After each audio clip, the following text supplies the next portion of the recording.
What is the actual role of a Secretary of Defense in a democracy? Is that person supposed to independently advise the president and sometimes push back, or simply defend every presidential decision no matter what? Mr. Secretary, I don't trust your judgment. You made the comment to my colleague that there's no daylight between you and the president, which calls into question your role and, again, accountability. And so I got to ask, has there ever been any time that you disagree with the president on this war or anything in general? I would never betray conversations that we've had. Okay. The commander-in-chief can't even deserves acknowledge candid that you've discussion ever in even private. disagreed with the man, like his choice of tie, that dance, anything. You haven't disagreed on anything.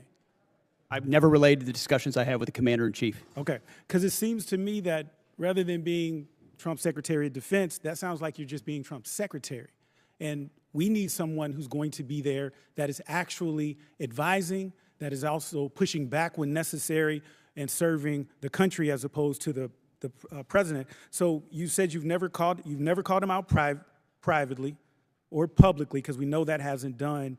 But have you ever said the words, and you don't have to tell me what it was about, have you ever said the words, Mr. President, I disagree with you? As I said, I don't relay the private conversations that a commander-in-chief You can't even deserves. acknowledge that, like if you've just said, Mr. President, you're wrong about this or you're wrong about that. You can't even acknowledge, you can't even admit that, if that's happened. You can ask it again if you want, but I don't relay the private conversations that a commander-in-chief deserves. The objectives of this war have constantly shifted and changed. You see that, though, right? Like, you can acknowledge that. Because 1 minute it was to dismantle the Iranian nuclear program. But I don't know how that objective has not now been the listed objectives as far as I understand. Then there was regime change. Trump even said when announcing the start of the war, the hour of your freedom is at hand. It's yours to take. He also posted on Truth Social in January, help is on the way, to the Iranians posting in the street. Do you still believe in this particular objective? The objectives have been clear from the beginning, and I've supported the president throughout in having the courage to take on this threat. Okay, so then let's talk about what else has he said. So let's talk about the Trump doctrine.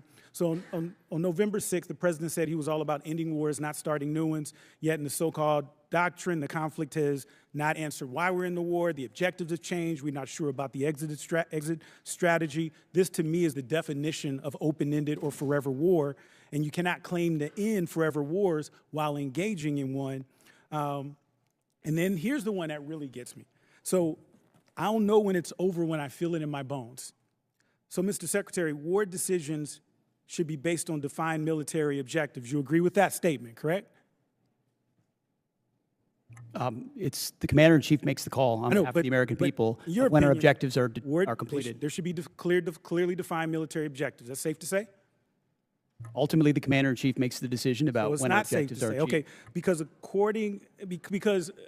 I'm just trying to figure out, like, what kind of analysis, evaluation are we looking at with objectives when it's just what the president feels in his bones? Like, are we talking about like some Da Vinci Petruvian man or what? Like, what are we talking about when we just talk about feeling it in your bones? Because my thing is, we're not set up here to trust anyone's judgment. We're here to represent our districts and the American people. And so my next question is, the problem that I'm concerned with is that Iran continues to increase their negotiating leverage with us, and so we've been told that we've won this war, it'll be over in a few days, but now they didn't control the Strait of Hormuz, and now they do have leverage in the Strait of Hormuz. I remember even in the strikes in June, after the strikes in June, I should say, they struck Al-Udeid, and we never responded to that.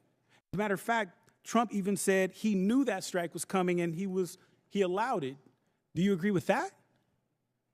Ultimately, the president's been clear about his objectives, and if Iran thinks they're going to outdeal the best deal maker on the planet, they got another thing coming. But they struck us and we didn't strike back, and you're okay with that? He even said he authorized, he allowed it.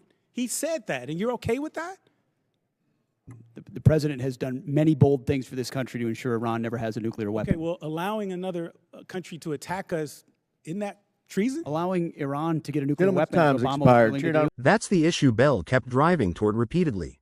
Most viewers focused on the heated back and forth, but the real substance was about accountability inside wartime decision-making. Bell was essentially arguing that if the Secretary of Defense cannot even publicly acknowledge ever disagreeing with the president about anything, then Congress and the public have no way of knowing whether independent military advice is actually being given behind closed doors. And historically, that concern is not minor. American history is full of examples where presidents surrounded themselves with advisors unwilling to challenge assumptions, and those situations often ended disastrously. One of the lessons many policymakers took from the Vietnam War and the Iraq War was that administrations become dangerous when dissent disappears internally. When everyone publicly projects certainty, mistakes can snowball because no one wants to appear disloyal.